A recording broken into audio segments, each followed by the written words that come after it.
Hello and welcome to a complete guide to Diablo for beginners. If you're new or recently returned, this video is exactly what you'll need. Whenever you're ready, grab your cup of tea, sit back, relax, and enjoy. If you don't own Diablo yet, never buy the standard edition. The real game requires the Reaper of Souls expansion, which is included in the Battle Chest edition. The only reason you would want to buy the Eternal Collection is if you want to have all classes, as it includes one more class being the Necromancer. In this day and age, there are so many unique builds for each character, I simply cannot recommend one over the other. There's definitely easier characters to play than others, but it will take you a while to get there anyway. I don't think there's any reason for me to share my own favorites, so I suggest you have a look at some more recent builds on YouTube to see what you like. I will also leave a link in the description with a tier list of all relevant builds that gets updated every single season. This way you can pick a character build that fits your playstyle and is actually very effective in whatever season you're playing. One thing worth mentioning, if you create a new character and you create a seasonal character, which you might as well do if you're completely new to the game, you will have access to adventure mode without having to complete the final boss from the campaign. In Diablo, you have two main game modes, being the campaign with a total of 5 acts, and adventure mode, where the game really begins. Adventure mode gives you access to infinite content with rifts, bounties, greater rifts, and more. Adventure mode does require the Reaper of Souls expansion, or Battle Chest edition. There's a variety of different difficulties, and the higher you go, the more experience, more drops, and more money you'll be gaining. However, when starting out, just stick to hard, and then move your way up as you start progressing your character's build. Eventually, you'd want to be playing on Torment 16, which doesn't actually take as long as you might think. In each and every town, you have the exact same NPCs, being the Blacksmith NPC, where you destroy all of the weapons you don't need, including legendaries, to get crafting supplies.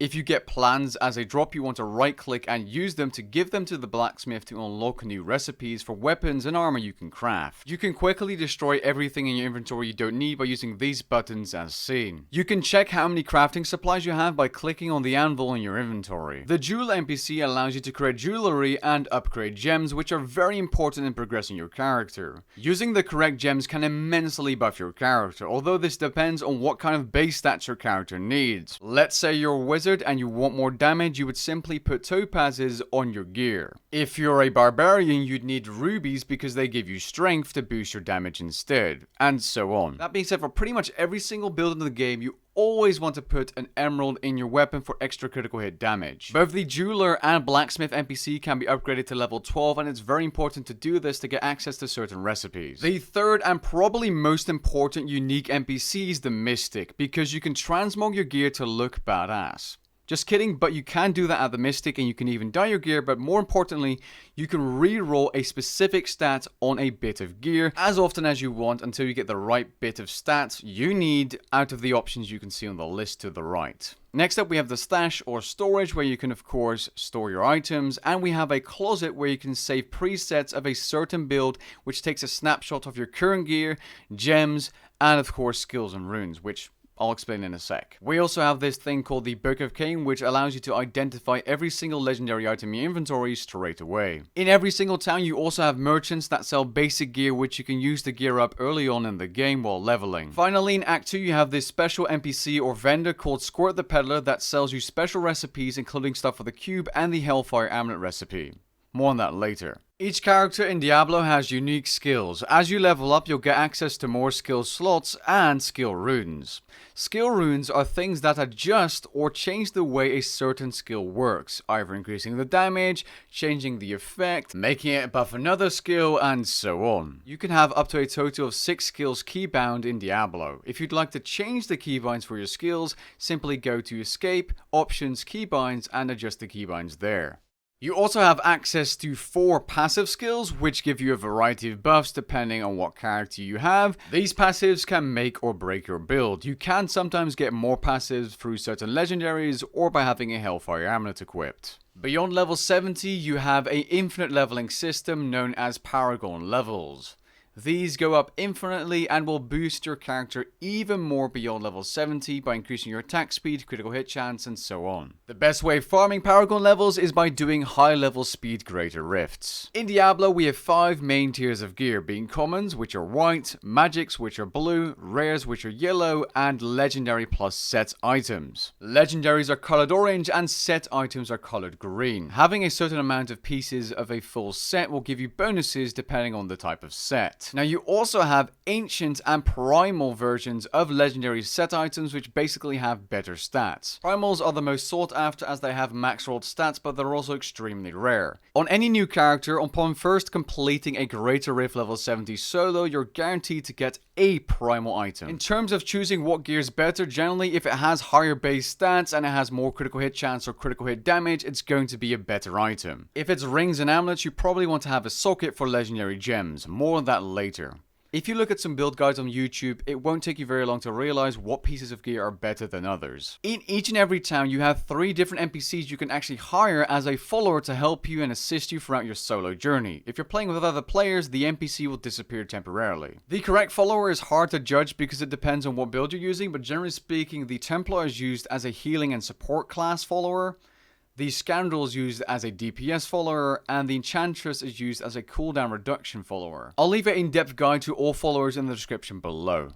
Now, something you do need to know about the followers right now is that certain legendary effects of items actually emanate to you if you're playing solo by simply having them on your follower. 2 worth noting are the Nemesis Braces that allow you to spawn an elite pack at every single shrine and pylon, and the Flavor of Time Amulet which allows pylon effects to last twice as long. In the town, we also have this thing called Kanai's Cube, which is extremely useful as it allows you to have 3 legendary powers constantly as a passive once converted, and it allows you to do a bunch of other things like upgrading rare items to legendaries, reforging legendaries, converting set items to a different piece because you have duplicates, converting emeralds to diamonds, and so on.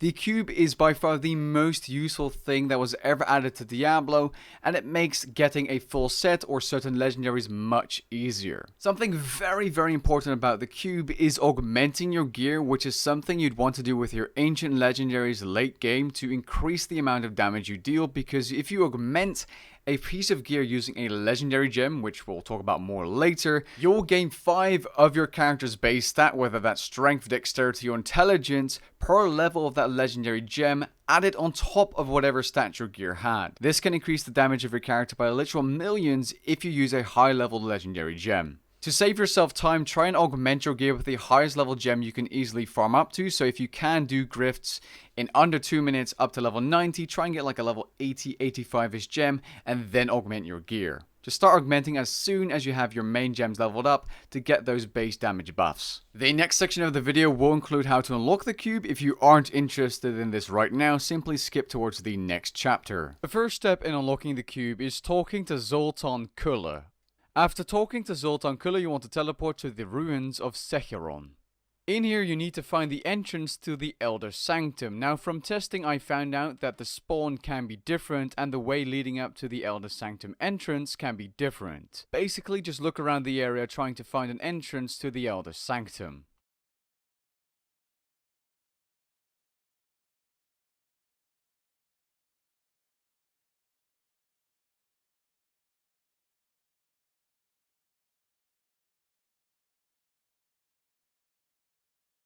In case you have the same map spawn, this is how I got here. Then once inside the Elder Sanctum, you have to do the same thing, but this time you have to find the cube. I'm not sure, but the Elder Sanctum map could be the same for everyone, which is why I'll show you guys the map. Once here, simply pick up the cube, and you will now have the cube. Just go back to Zoltan Kulle in town. You can use the cube to extract legendary powers, upgrade rare items, get a different part of a set, and much more. Something you want to do on a new character in every single season is complete the season's journey, which are chapters 1 to 4. These challenges aren't very hard, and you'll probably complete 90% of them by simply playing the game, doing a bounty, doing a rift, and bada bing bada boom, you're done. This will give one of your characters a full free set for you to get started doing greater rifts, and it makes it a lot easier and faster to get up to higher torments. Something else important knowing about are the communities you can join, as you can ask questions or look for specific players that are looking for specific things or doing specific activities in game. You can simply join any community and you can ask for a group, you can ask questions, or you can ask to be power leveled, whatever it might be. There's probably a community for it out there. If you want to start off a seasonal character and level efficiently, this is what people usually do at the start of the season. There is a full written version of this with more details in the description below on maxroll.gg. Usually though, if you're a little late to the season, you can simply be power leveled by someone else, but just in case, I'm going to cover some solo leveling methods. The most obvious and straightforward, though a little bit slow method, is by rifting on a level 1 character straight away in adventure mode. Remember that if you do this in groups, it's going to be much faster. The next is using the Massacre bonus mechanic, which gives you a burst of XP, and doing cursed chests. Go ahead and grab your follower's weapon, as it's actually better than your level 1 starting weapon, and teleport to the Temple of the Firstborn level 1 waypoint. At this location, you want to go ahead and kill some enemies until you find the cursed chest. You want to do this event as it gives you a bonus after completing it. You also get a Massacre bonus from killing a bunch of enemies in a short period of time, which is always good as well. This method will become easier and easier as you level and gain access to more skills, more specifically area of effect skills, and every time you remake the game to find the cursed chest again, you want to quickly go ahead and check every single vendor or merchant to see if you can get some upgraded gear. Another way of leveling a new character if you can't find a power level and you already have an existing character is by using a level 25 Gem of Ease, reducing the level requirement if socketed or converted in the cube to 1 when using said weapon. This will allow you to blast through the lower levels at Torment 6 without any issues. Alright, so what does adventure mode offer? Well, first of all, we have bounties. Bounties are good for crafting supplies, experience, and to find rare treasure goblins. Bounties are a series of tasks you need to complete, and once a series of tasks has been completed per act, you'll get a bounty cache, which drops a variety of useful things, including the Ring of Royal Grandeur ring. Bounties are by far the best way to get special materials and to get the materials you need to use Kanai's cube. Next up, we have rifts. Rifts are a good way of getting crafting supplies like Death Breath, some experience, finding some goblins, and getting greater rift keystones. Progress in a rift is made by killing enemies and killing elite packs, which drop these orange orbs, which once picked up, increase your progress even more. At the end of a rift guardian will spawn, and once killed he will drop loot and give you greater rift keystones depending on the torment difficulty. Rift guardians also drop blood shards, which you can use to gamble for certain legendary items at the Kadala NPC. I'll leave a link to a website in the description below, which allows you to see the entire pool of legendary items you can receive at your level per character from Kadala. These greater rift keystones can be used to open up a greater rift, which are the best way of farming gear, experience, and of course leveling up legendary gems, which you always want to have 3 of, put in both of your rings and 1 in your amulet. Unlike rifts, in greater rifts no loot is dropped apart from the final rift guardian, which drops tons of loot. Greater rifts are a test of your skill and build strength, as you can go beyond Torment 16. Elite packs still drop orbs, and these are used for progress, and there's still pylons, except in greater rifts they're always a huge buff.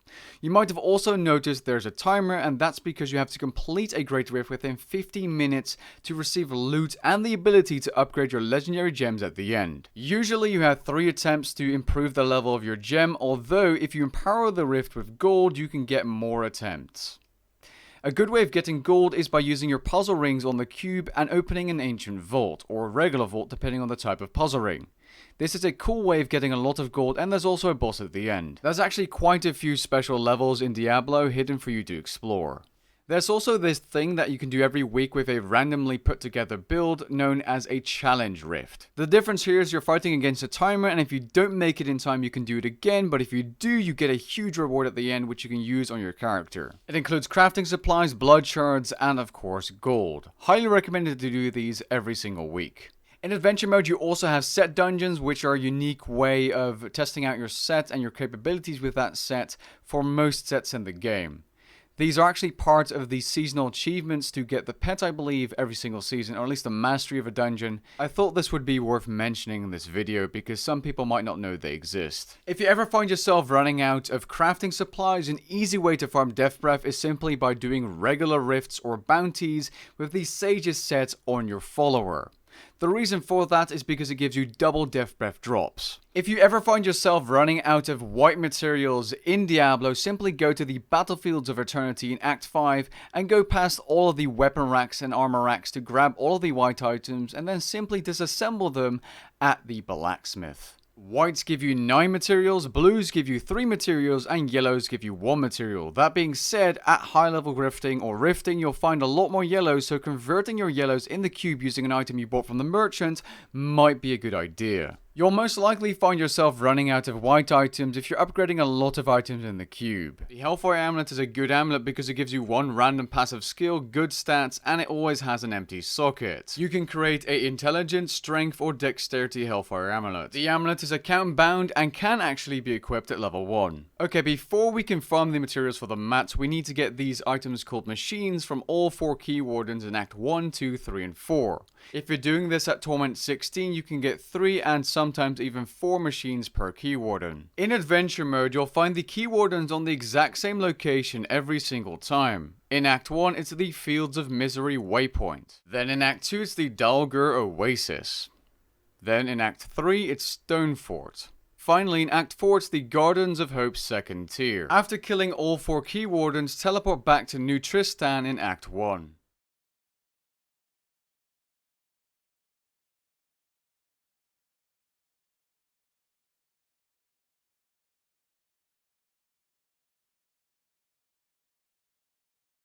Now that you have all 4 machines, go to the Heretic's abode as seen on the video by clicking on the NPC and entering the cellar. Once inside, turn the difficulty to whatever you need to kill the bosses and right click all of the machines to open 4 portals. You'll now have to kill these bosses to get the materials for the Hellfire amulet and ring. Again, the higher the torment, the more materials you'll get. At Torment 16, you should be getting 4 materials per boss. Each boss has their own different material.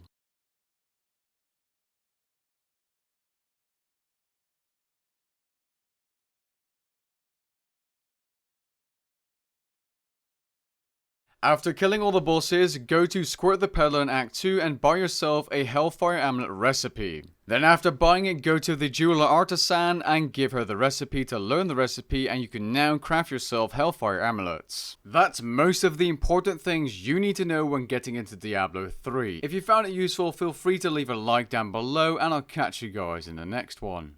Peace.